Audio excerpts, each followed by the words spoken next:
Today we're going to be talking about the kamae.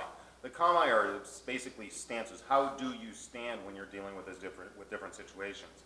And over the years I've come up with a system of remembering 12 of them that are the basis for everything that we're going to be doing.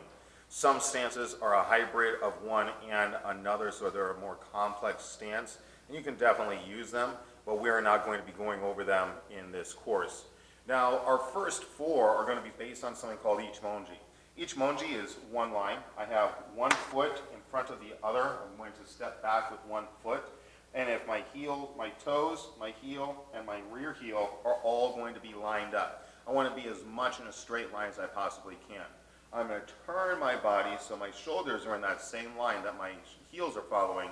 I raise my lead hand to point, slightly bent, up towards my opponent or aggressor's eyes. I'll be nice and relaxed. From here, my rear hand is going to be open and it's going to be up and in front of my neck. So it's protecting from this side. It's very much like a fighting stance, but we're turning our body and lengthening ourselves out a little bit. This is a traditional method. Please understand the traditional side of things as well as modern. So from here, ichimonji, I'm helping protect. Now, my lead hand is my antenna. Anything that comes into range, I should be able to intercept with this. However, if I can't, for some reason, or I'm slow, or I miss whatever, misjudge, then what happens is my rear hand is my armor, and it's movable. And we'll be talking about this from one stance to another.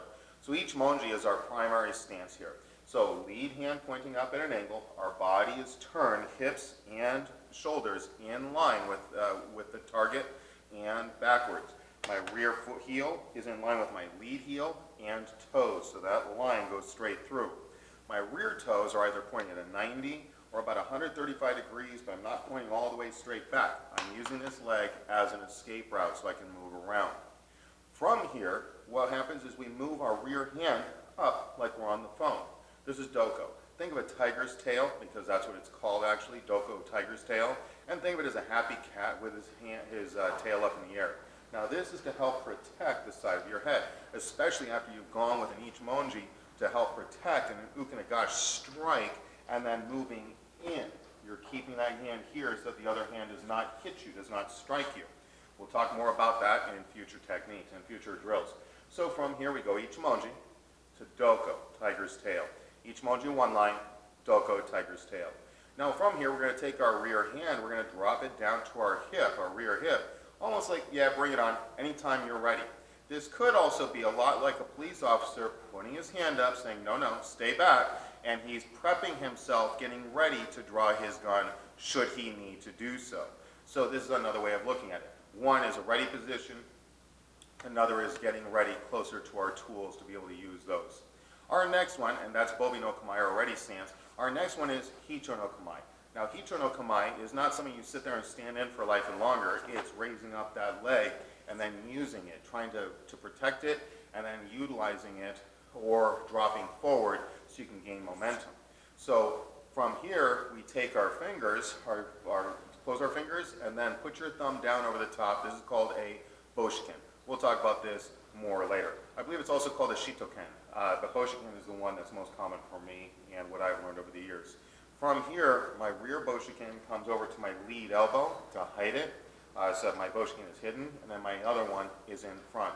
I then raise my lead leg, bringing my body back a little bit so my weight is supported on my rear leg. This is hicho no kamae, or flying bird posture.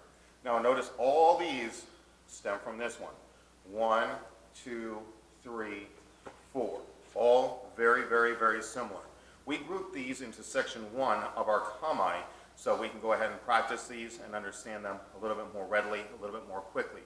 Practice your stances, get your balance, being able to get into position on a moment's notice, and condition your body to react correctly. Thank you for joining us on the Warrior Path.